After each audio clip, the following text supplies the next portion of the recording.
I created the same song in 10 different DAWs to find the best one. Some were amazing, and others felt like medieval torture, but along the way I learned which DAWs are actually worth learning.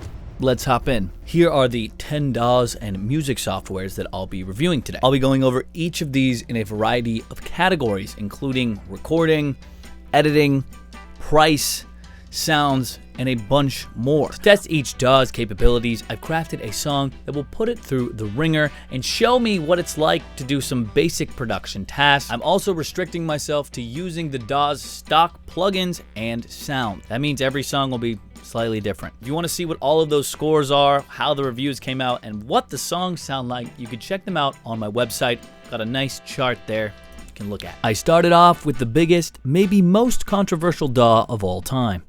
Pro Tools. Okay, so I just finished up with Pro Tools. Here are some of the thoughts I had on it while it's fresh in my mind. Let's talk about my favorite parts about Pro Tools. Its ability to group tracks together, edit them seamlessly, and then integrate all of that with Melodyne makes it my favorite choice for editing giant vocals and background vocals for sure. I also really like the advanced features that come with this DAW. You open this DAW and everything that you could ever hope to do with audio is available at your fingertips, which can be a bit overwhelming if you don't know where to click, but if you do know what you're doing with this tool, I imagine it to be very powerful. I should also say that this is the industry standard when it comes to DAWs. If you're working in a professional studio, there's a 80-90% chance nowadays that they're still working with Pro Tools even after all of these other DAWs have come into place. If you want to work in the industry, you have to know Pro Tools to some degree. Which brings me to my least favorite part. Sometimes in Pro Tools, working with MIDI isn't as intuitive as some other DAWs. It's a lot easier for me to maybe make an arrangement in a different DAW,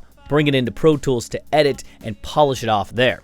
If you are new to audio and you don't know everything that you can do with it, all of these buttons and menus and ways of navigating around the DAW can be very intimidating. There's almost too much going on, especially for beginners. But my least favorite part about Pro Tools in general is the subscription model that they force upon you. If you do want to use this, you can start with a $10 a month plan, but that will only get you 32 tracks, which especially if you're doing vocals, which is what I recommend this for, you're gonna fill up very fast. And for the final rating for Pro Tools, I give it 8.5 out of 10. It also earns the oldie but goodie award. Let's move on to DAW number 2. Reason. I really liked the rack mount style plugins that they have for audio. It makes you feel like you're almost in a studio every time you put a plugin on and you can visually see the rack changing. I also really enjoyed some of the instruments and presets that came with Reason, which is interesting because now Reason is actually kind of marketing itself less as a DAW, you can tell it's sort of moved away from, and more as a additional plugin that you can use with your current DAW. When I first opened up Reason, it asked me what my main DAW was that I was using so that I could optimize it to work with my main DAW. That makes a ton of sense. Using this as its own plugin probably gives you the best of both worlds. Those were some of my favorite parts about Reason, but some of my least favorite parts were maybe as you would expect. The DAW still feels dated. It needs an overhaul. It can't compete with some of the other ones on the list. Also, if you're beginning into audio and you don't understand what a console does or what the knobs are, working in that way is hard. However, for intermediate and advanced producers, I find that not having visuals when you're mixing can be a breath fresh of air. However, for the majority of people, I'm going to say that this is going to be overwhelming and intimidating, so just keep that in mind. And the worst part of all this is that you still have to subscribe every month to use it. It's not a bad DAW by any means, but it needs a few more upgrades before I give a reason to buy it.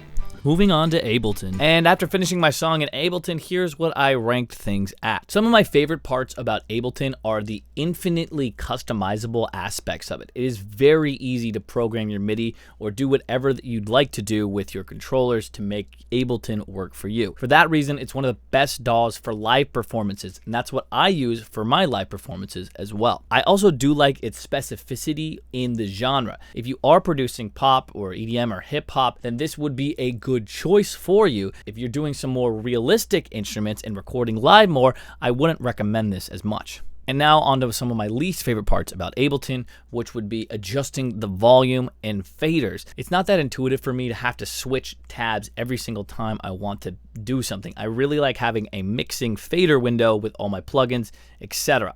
I'm also not the biggest fan of the way that they lay out their plugins visually. I do think I would get used to it over time, but for me, that's just not what I'm used to, and that's not what 90% of DAWs do anyways. But really, I do love Ableton. It also wins the award for the most likely to be used by terrible DJs. Let's move on to a DAW that was surprisingly frustrating. FL Studio is a DAW well known in the hip-hop community. It's got a lot of great features when it comes to drum patterns as well as MIDI editing. While creating this song, some of the favorite parts that I found in FL Studio was the MIDI synchronization of some of the patterns. FL does this in a way that no other DAW I've seen does, where you have a pattern and changing one MIDI note of it will change all of the subsequent patterns as well. I can see this being very helpful once you get used to the workflow, but even just discovering this took me quite a while. The plugins and instruments are fine and okay. There's a couple of hidden gems like the Sound Goodizer, but I would say they're mostly mediocre. And that's about where my favorite things stop. Here are some of my least favorite things about FL Studio, and there's quite a long list. In my opinion, it is the least intuitive when it comes to making music. You have to manually assign each track that you make to a fader number. Why do you have to do that? My recording setup didn't just work like I expected it to. It took me a solid 20 minutes to figure out the whole routing for it. The controls that I'm used to using, like holding down shift and scroll wheel to horizontally scroll,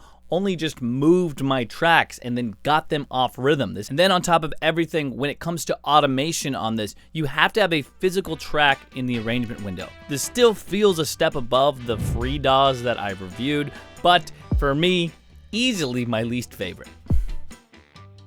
Moving on to GarageBand. GarageBand is Logic's younger brother. Younger free brother, I might add. But in terms of free software, this offers a ton of features that can get you started in the world of making music. Some of my favorite parts about this is the price tag. Obviously, it's free. It's very intuitive to use. It looks good out of the box. And for beginners, it's not overwhelming you with any advanced features that might otherwise keep you from creating. This is exactly what you need to get started and a great stepping stone for beginning producers. Some of my least favorite parts are exporting. If you wanted to export the stems of this, you have to go through and solo each individual track. It is an absolute nightmare to do that. Also, the plugins are a bit limited in scope if you're trying to do some more advanced things. It makes sense why this is free. Apple obviously wants you to upgrade if you're looking to take your sound to the next level. However, this is a great stepping stone for most beginners.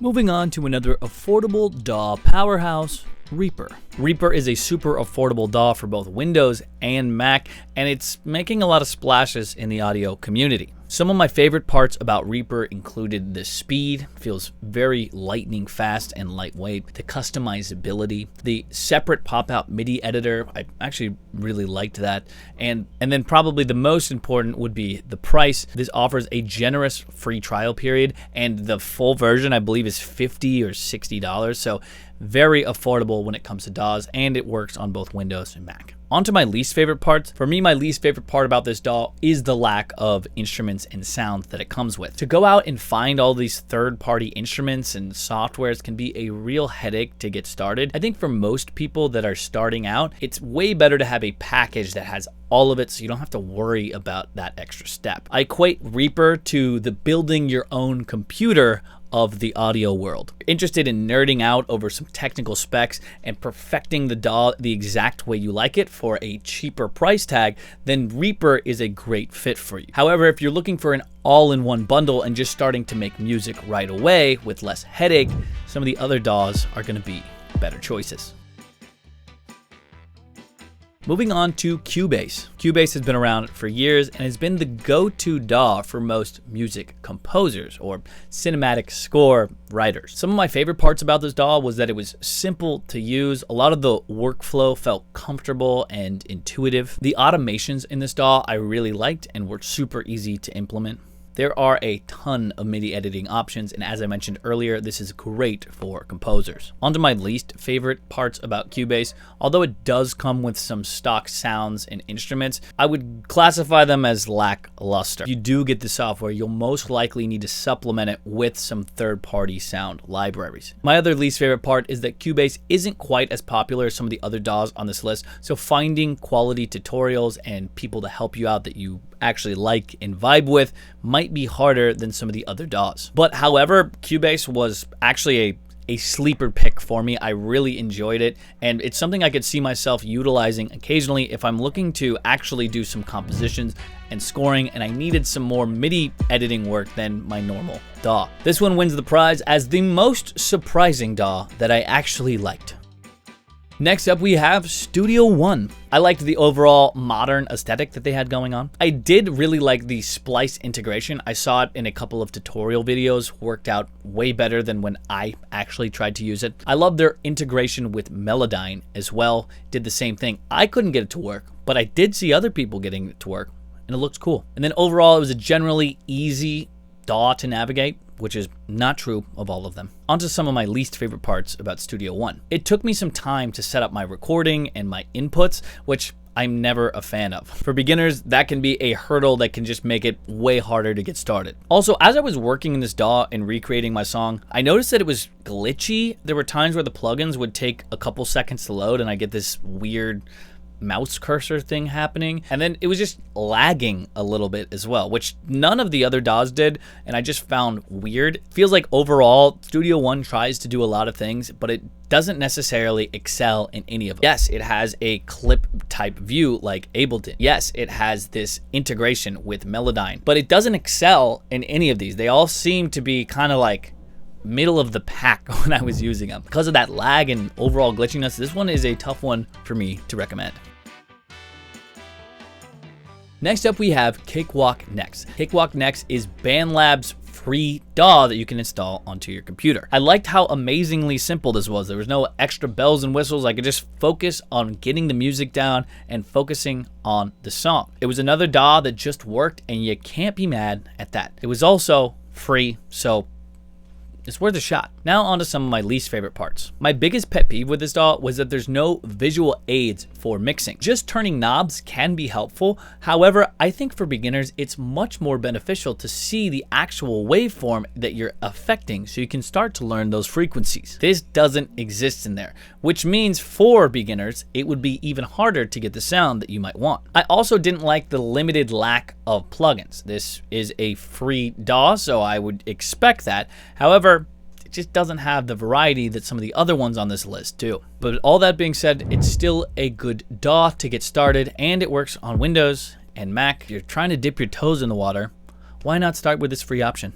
Before I announce the winner, which I know that some of you probably just skipped ahead to find, I want to say something. Any of these DAWs that you choose are perfectly fine. They can all make amazing music, they just do so in slightly different ways. The biggest determinant of a good song or sound is you. If you gave Jimi Hendrix a $20 kid's guitar from Walmart, he would still shred. So don't let the thought of a newer or better DAW stop you from doing the thing that's the most important, actually producing music. Also, go check out my website for the full review. And on to my favorite DAW from this experiment. If you've watched my channel for any amount of time, you may have seen this coming, but it's Logic. I'm 1000% biased here. I pretty much read the entire user manual of Logic, but it's still my favorite, still comes out on top. That's not to say it's perfect. It still has its kinks, and there are things that other DAWs do a lot better than it. Some of my favorite parts about Logic include the sounds, the presets, the overall ease of use. It doesn't feel overly intimidating for beginners, but it still has advanced capabilities that you can go as deep as you want to with. And then some of my least favorite part would probably be the lack of customizability in terms of workflow and workspace, what that looks like. Some of the MIDI editing options aren't as robust as I'd like them to be. And here's my final rating for Logic and my favorite DAW after doing this little experiment. If you liked this video on the best DAWs, you should check out this video on the best microphones for recording your voice. Somewhere up there.